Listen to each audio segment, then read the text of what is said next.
Welcome to the Hamumu Halloween Home Horror Hoedown, the podcast where we watch scary movies so you don't have to. From award-winning to completely unknown, we take them all way too seriously. I'm your host, Mike Hummel. And I'm your host, Solange Hummel. Now, warning, we use a ghoulish number of spoilers, so watch the movies first.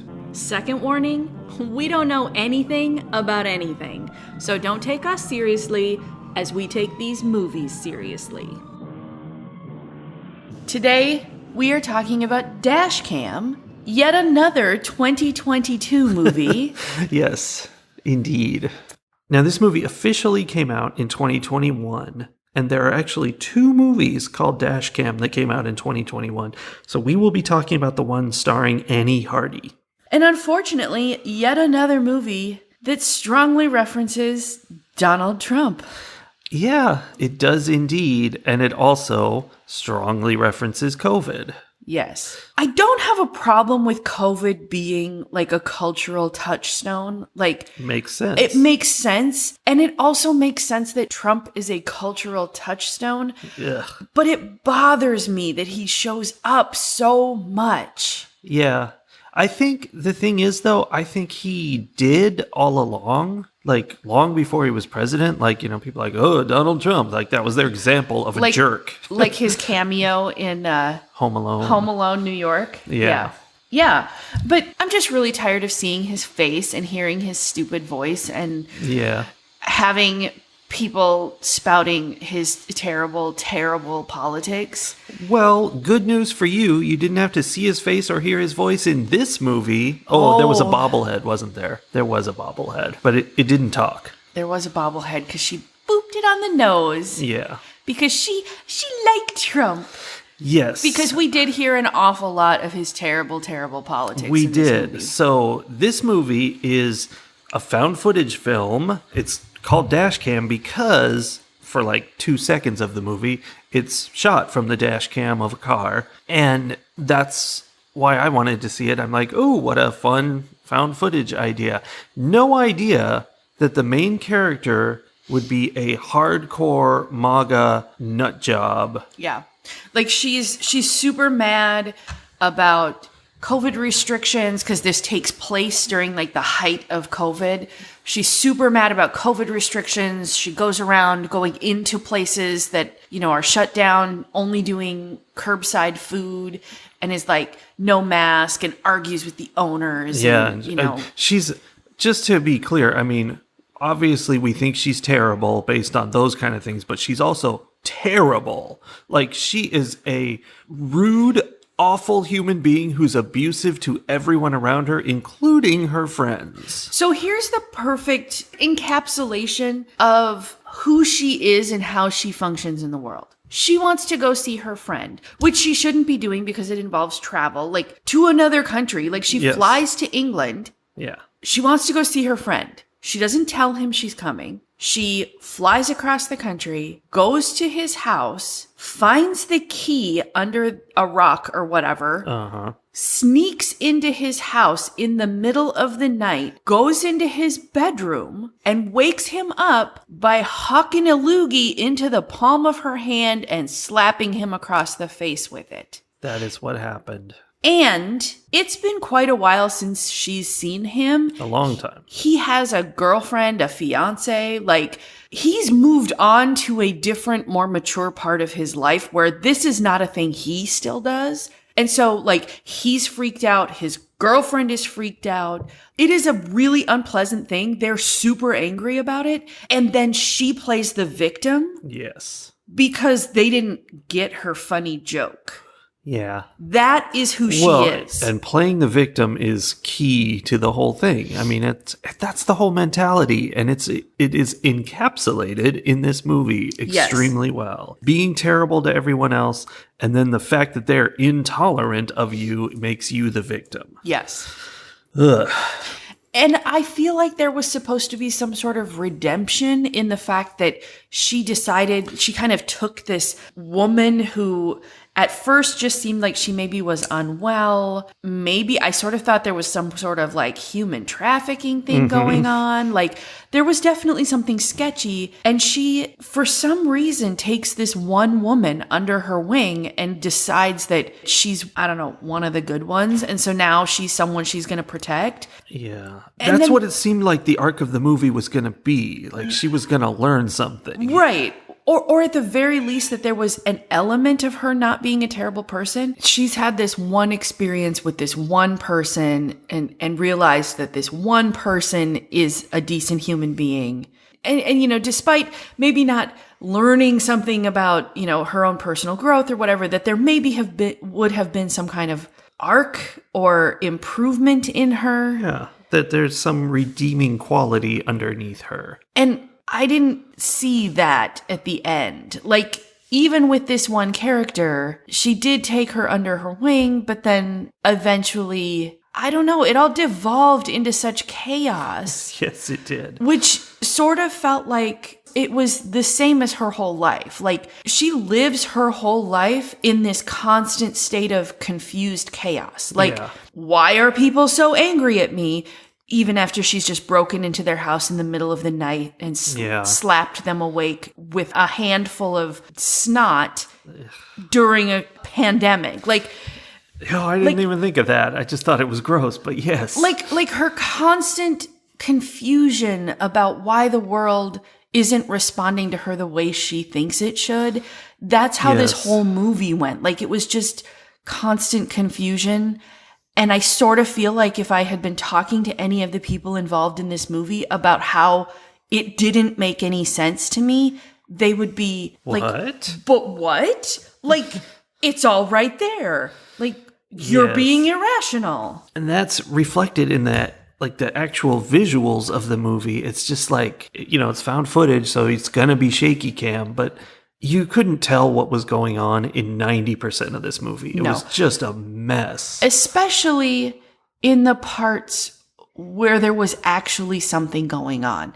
And it felt like that was very intentional. It felt like, oh, we can cut down on costuming and sets and makeup and, you know, all of the things that would be necessary to cause something to be scary if we just wave the camera around very chaotically with a lot of grunting noises in the back. Like, there was nothing, it was all sleight of hand and distraction with nothing to actually ground it. But to counter that, though, there were parts that were bad in a different way, which is that it's a more modern found footage concept where they have, you know, special effects. Like, you know, old found footage movies basically had no special effects. Sure. New ones, they want to show off certain special effects, be like, ooh, how did that work in, you know, a handheld camera? That's amazing. And so what they do is it's shaking all over the place, and then it gets set carefully in one exact spot, and you see the old lady float up into the air or whatever. Yeah. And you always it's hate like, that whole like it's found insane. footage camera carefully positioned to catch exactly what it needs to catch. But on the flip side, I also hate the whole thing where you can't see anything because it's waving all over the place. I mean, to be fair, found footage is a really hard way to tell a story. Yes. It's and really it's not difficult. necessary 99% of the time. No. That being said, there were some parts of this movie that felt skilled or, you know, maybe to harken back to our conversation around 31 and Rob Zombie, artistic in a way. Like, when the woman, Angela, who she's supposed to be, you know, she takes her under wing, she's supposed to be getting her to this house. She's in the back seat, and suddenly, you know, she's wearing a mask, which doesn't seem odd because it's all COVID, and it's like most of the people were wearing masks. Only this one girl wasn't. So she's wearing a mask, but then all of a sudden the mask starts to turn red, like she's clearly bleeding from her mouth. That was well done. Yeah. And there were other pieces like that where there were kind of horrific, I guess sort of body horror kinds of things that happened throughout this movie where I was like, ooh, that worked. But they were so sporadic and so scattered amongst all the other like nonsense. Yeah. And I think there's things in here that are just so blatant and on the nose, too, that it's ham-fisted is a good word for it. Yes. That, like, there's a point early on when our hero, Annie, sees an Ariana Grande tattoo on this old lady she's taking around. And she's like, oh, that's weird. And then later on, like, that immediately made me think, oh, this is a young person who's been turned old somehow. Like, that's what I thought. Okay, what's super funny is I thought it's so weird that she's pointing out that too. Like, she's making such a big deal out of that tattoo. And I registered that she said Ariana Grande. It did not click in any way. I was just like, I don't know why she cares so much about this lady's tattoo. Like, it meant nothing to me until later. And then I was like, oh, I see what they were trying to do. Yes. I missed that. And then, like, this woman who's been chasing her around, it's like, oh, I'm her mom. She's 16. And she says, she's 16. Like, there was no reason for her to say it, but it was just there so that it could be like, oh, wow, but she looks old. What's happening? Right. And I guess that connects to my biggest problem with this whole movie. And I don't know if this is a me problem or a writing problem. I'm not sure. Like, it could just be that I like things more categorized than this movie wanted to be. I don't know. But I spent the entire movie trying to get my bearings on what I was supposed to be seeing. Yeah. Like, there's a note at the end where I'm just like, aliens, zombies, vampires, like, what is this? Yeah, and I don't think they ever explain it. It's just a crazy night. Right. And I think that's part of the problem, is that they didn't feel it necessary to tell the story coherently enough for any of that to make sense. And I'm fine with it being any of those things, or even maybe just a pathogen. Like, take it down your straight MAGA thing and like, oh, the Chinese created a pathogen. Like, go whole hog into your racism, racist movie, do it. But like, they didn't even do that. They're just like, I don't know, this weird thing is happening and we don't have to explain it. I mean, yeah, there were telekinetic powers and all kinds of things going on. Right? And that bothers me because it feels so lazy. Like, it's like, I wanted to write a scary movie, so I'm going to put a bunch of scary things in here, but I don't actually want to put the effort into, like, having a cohesive thread go through the whole story. Now, the fundamental shock of it all is one of the reasons I chose this movie is that right up front, it said from the makers of Host, which was also a COVID movie. It was the movie that takes place over a Zoom call during the pandemic. Right. Which was awesome. That was a good one. It was a very short movie. It was very sharp. It was very clear about what was going on. Yep. And it was interesting. And this is a whole different world. And that was one where there were special effects that were used, but they were used to really good effect. Like, they worked. And there was a lot of chaos in that one too. But again, it worked to be scary instead of just distracting. It helps that they were Zoom things, so it was like the camera's right here, it's not moving. You don't have to worry about wavy nonsense. Yeah. Which was very nice. Yeah, that's interesting because that one definitely, I enjoyed that one. I did not enjoy this one. Speaking of lazy writing, so way at the beginning of, the middle of the movie, when she gets Angela, she's supposed to take Angela to 214 Timberline Way. Mm-hmm. We don't know why. We never really find out why. I mean, we kind of do. Why? They're doing some sort of horrible ritual there. But also, like, had she already had the ritual done to her? Why is she 80 years old if she's 16? If she's just getting to the ritual house, like, again, it doesn't make any sense. Because she was simmering, and now they need to take her off the pot. Yeah. So anyway, there's this beginning. There's this address at the beginning that she's supposed to be taking her to. And then 17,000 things happen, and she gets derailed in all these different ways, and they have to stop at a restaurant, and there's car accident after car accident after car accident. Including one car that just flips over. Like, Nothing is around it. It just flips into the air and lands upside down. I think that was more that telekinetic power. I think Just Angela random. flipped that car over. But why? I don't know. She was just mad. I don't know. Teenagers. So chaos everywhere. They go through a house of mirrors. Oh, that's right. Yeah. Like there's just they've gone to all these different places. Angela's escaped and been recaught and escaped and been recaught like half a dozen times. So many people have died. And then they end up as trying to escape. Annie Hardy, the main character, ends up escaping from one situation and getting to a house. And she thinks, okay, here's where I'm going to be safe. She's hiding in there. And oh my gosh, it turns out to be 214 Timberline Way.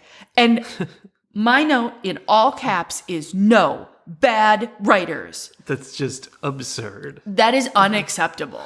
Like there is no reason for that. That doesn't make any sense. That's There's terrible no way that could writing. happen in a million years. Terrible. Yeah.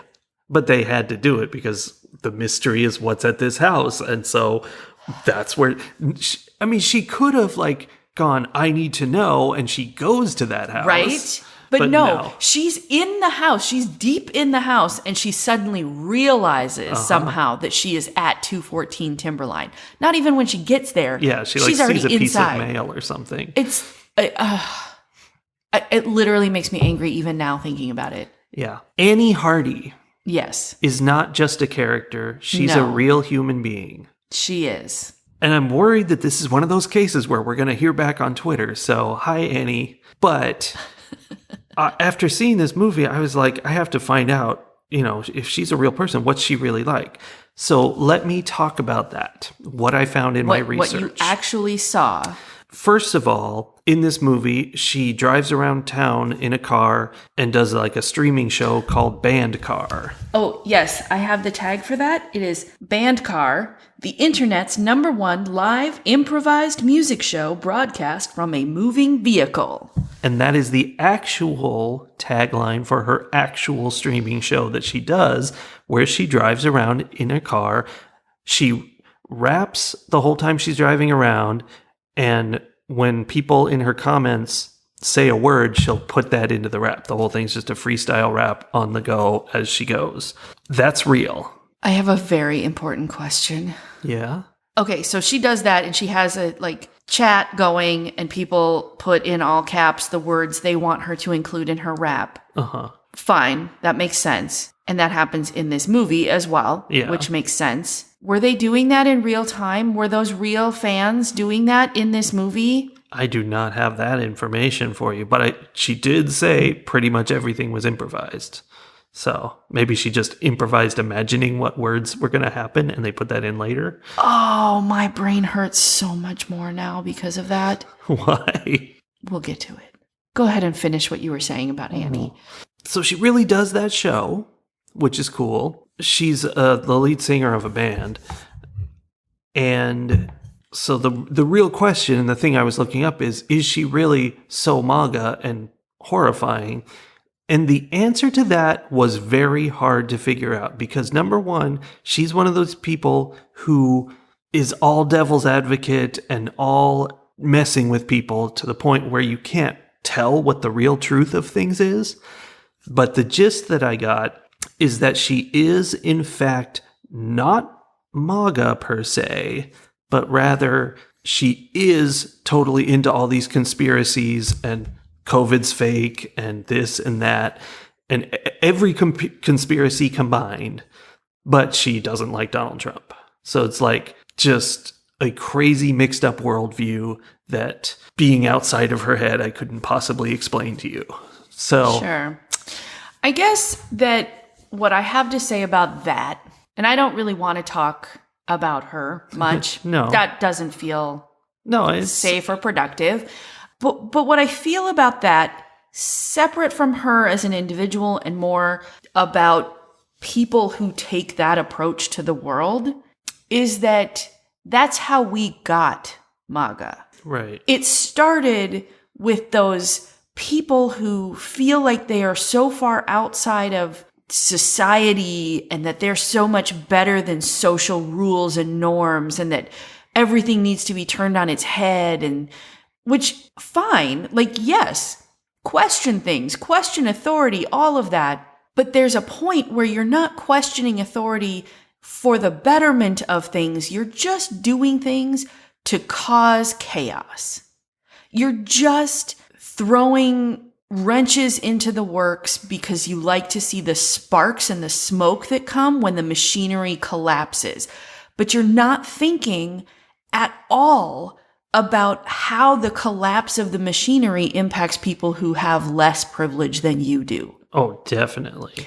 And I guess that really bothers me. Like, it really, really bothers me that there are so many people out there who, like, especially like to float around on the internet just saying weird stuff, you know, like the current owner of Twitter. Exactly. Or the folks who are like sitting in their basements pumping up the idea that the earth is flat, even though they don't believe that themselves, because they think it's funny to find people who do believe and get them spun up about it. Because they're like, look what we did. These people are ridiculous. Yeah. We have this kind of power and control over their brains. And that's gross.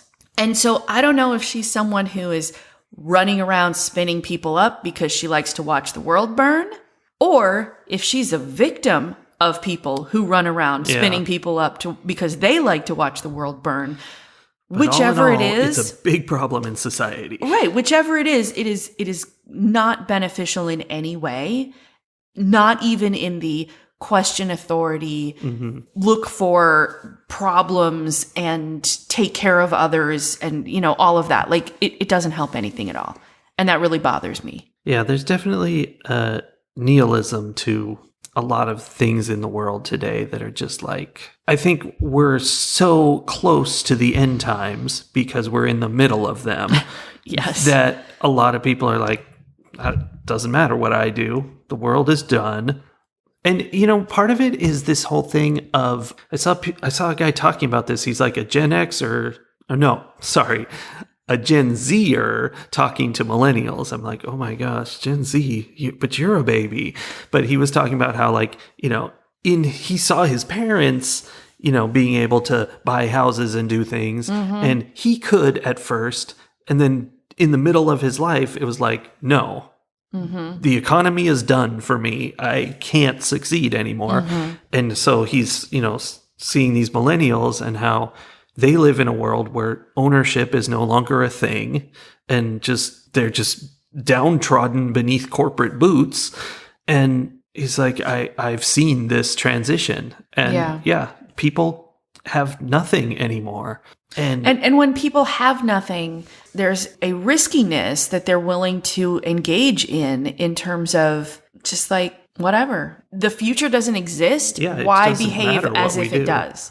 Yeah. But the thing is, in that situation, there are two directions that people are going. And we're seeing that with like the millennials and the Gen Zers and the younger generations, is that they are either going that everything is over, nothing matters, I'm just going to float through existence until the end of the world happens kind of mentality, or they're becoming that much more engaged and pushing that much harder for those are the good the ones. Change. Yes. And like, you guys have destroyed, you know, saying to the older generations, you guys have destroyed things to the point where I have nothing left and I'm going to stand here and fight to get it back. And I expect you to stand here and fight with me. And, you know, I guess it's a matter of, you know, what your personality is and whether when faced with essentially your own demise, do you give up or do you fight until the last possible moment? Yeah. I think I mixed up millennials and Gen Z earlier. I don't know, whichever. It was the older of the two talking to the younger of the two. Yeah. I mean, it's really interesting to think about the different generations and to see how they are responding to the world that they were given and the world that they were born into. And, you know, I guess one thing it's important to remember for us as Gen Xers who managed to get the things that we needed secured before everything fell apart is, you know, that is a place of privilege that we come from. You know, it is one thing to stand in our house that we know we own and food that we know we will get to eat and cars that we have, all of those things, and look at the younger generations and be like, how dare some of you give up? Yes.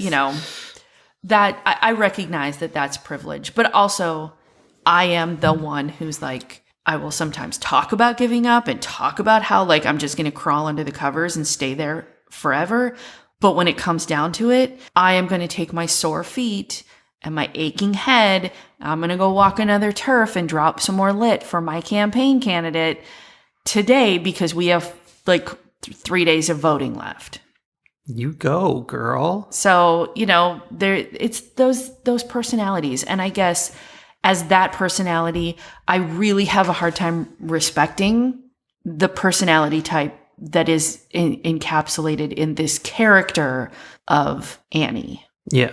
In this movie. The watch the world burn thing. Yeah. And it makes you wonder about the character, what her just day-to-day life is like, that, when she's lashing out at every single person around her all the time. I don't know. It's hard to even understand how you live that way. Well, I mean, like even the raps that she created, yes. Like I think it's a cool idea. And I know that there is skill involved in being able to put rhymes together like that. Yes. Like that, I have total respect for that as artistry and as like someone who's taking, a skill set that they have and like finding a way to turn it into something. Like that's amazing. Mm-hmm. But then, and again, I have not heard the actual human being do their raps, so I don't know what their raps are like. Except in the credits of the movie. But still, that could have been in character. It could have so been. I'm That's going to true. speak in this moment only about the character of this movie. But the raps that this character made were full of homophobia, racism, sexism, just ableist language. Yeah, like they're and just gross. Gross. Attacks. Like Yes. It's always negative. This guy sucks because of this, and etc. Right. And I'm sure that the argument that would be made was like, oh, it's all a joke. Like, can't you take a joke? See? That's exactly what it would like, be. Yes. This is my buddy and he gets it. He knows why I'm saying these things about his skin. And I'm like, maybe. And maybe he's not as much your friend as you think he is because you say these things about him and he doesn't push back because culturally he's not allowed to. Yeah. Or maybe that person's not even, like, she thinks that person thinks it's okay, but they don't actually have a relationship at all, so she doesn't know that person is super offended. Like, I don't know what the relationships are. What I do know is that in the world in general, what I've been hearing is that folks don't like being talked about like that. Yes. I don't know. It's a pretty solid rule, though. And it seems to me like, in general, the idea of humor has been moving away from let's just make people feel bad about themselves because that's funny. Yeah. And toward, if you want to attack someone, punch up, man. Mm-hmm. Like, make your raps about the people who have put everyone in these situations, not about these people. Yeah. I mean, that's very 80s and 90s humor, was just insulting people. And now we've kind of moved beyond that. And then there's these old white guys in comedy who are still stuck back there, who are like, I don't get it. Why am I canceled? And perhaps the people who are, for some reason, still trying to appeal to those old white comedians. Yeah. I don't know. On a totally different note. Okay. Here's a thing that horror movies do that I noticed in this movie, and I'm like, that doesn't work. Whisper shouting for someone. You go into a dark building, and you think your friend might be hiding in there from the monster that's chasing you, and you're like, Stretch! Stretch! Is that you? And so, like, it's a weird thing because you're whispering, like you've adjusted your voice in the whisper way, but you're trying to be loud because you want the guy to hear you. Yeah. But the whispering isn't hiding you from the monster because you're still being loud. Yeah. So it's just as likely that the monster hears you as your friend.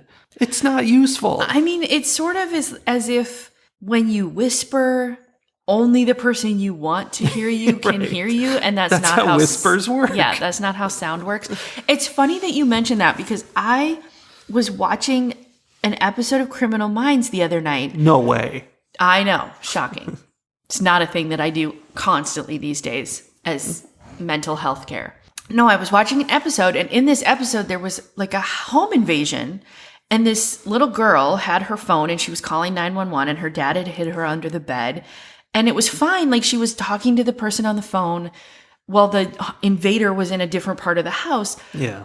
But then the person comes into her bedroom, and she's like hiding under the bed, and the person on the phone, the 911 operator on the phone, starts shouting for her, like, little girl, like, what, answer, is he in the room with you? And I'm like, yes, and he can hear you. Yeah, sound comes out of those things. And I'm like, that this girl is hiding from someone who's trying to murder her whole family, and you're like yelling into the phone because she suddenly got super quiet. I'm like, oh, this is bad.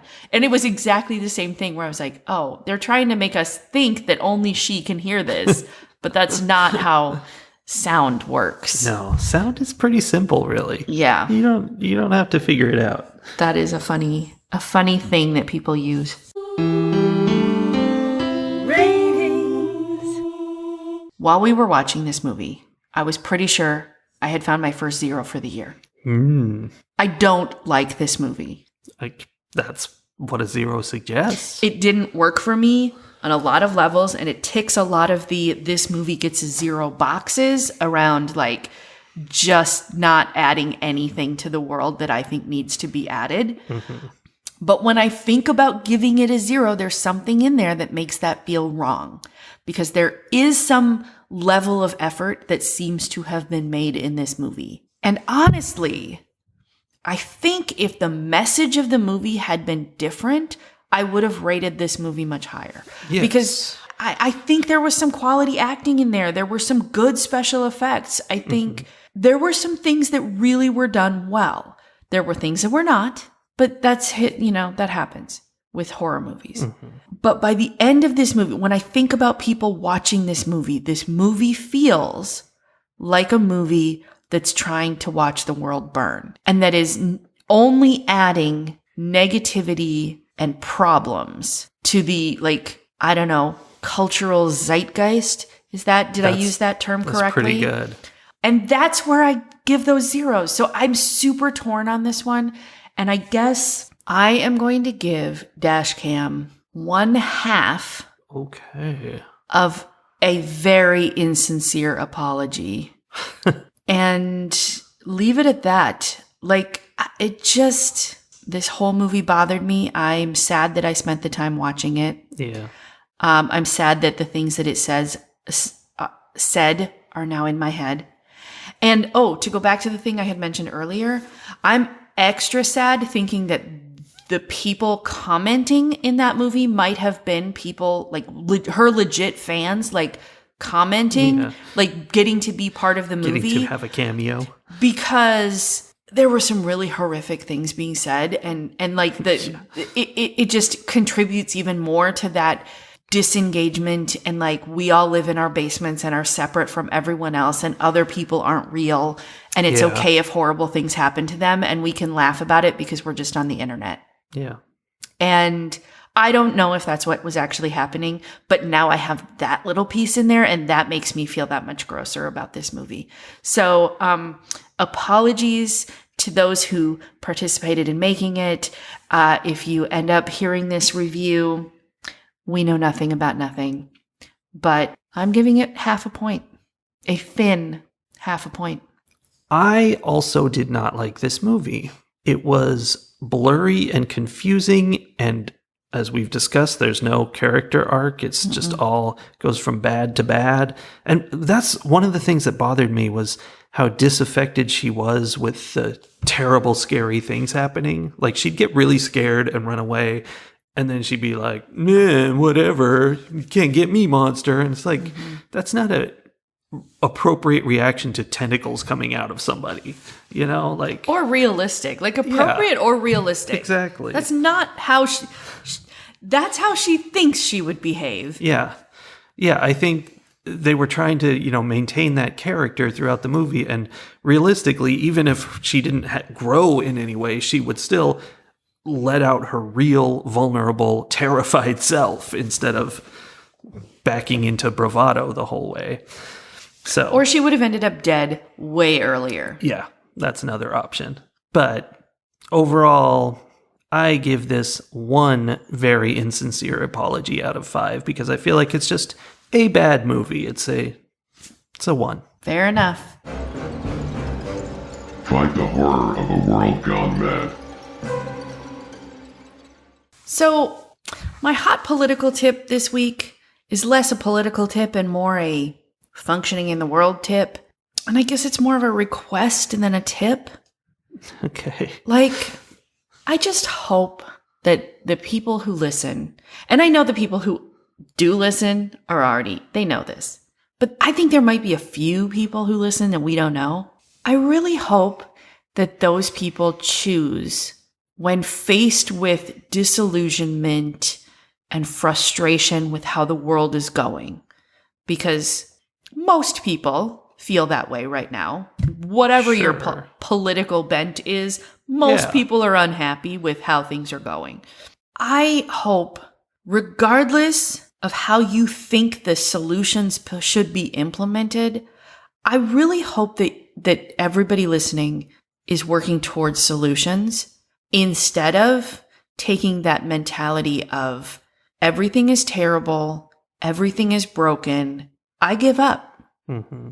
I'm just going to descend into hedonism. And, we can go 2 ways. We can go toward the purge or we can go away from the purge. And Those are the 2 I really would like us to go away from the purge because that other direction doesn't fix anything. Like it's a release of emotions, but it doesn't change what's causing the emotions in any way.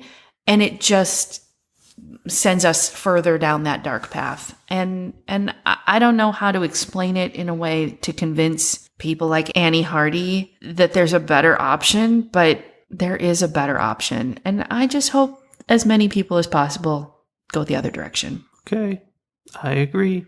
We'll help you with fun movies, fun discussions about movies, starting next week, because this one's over now. Otherwise, we would be still having this one. So, bye, everybody. We'll see you next week. Bye. Don't forget to call your elected representatives.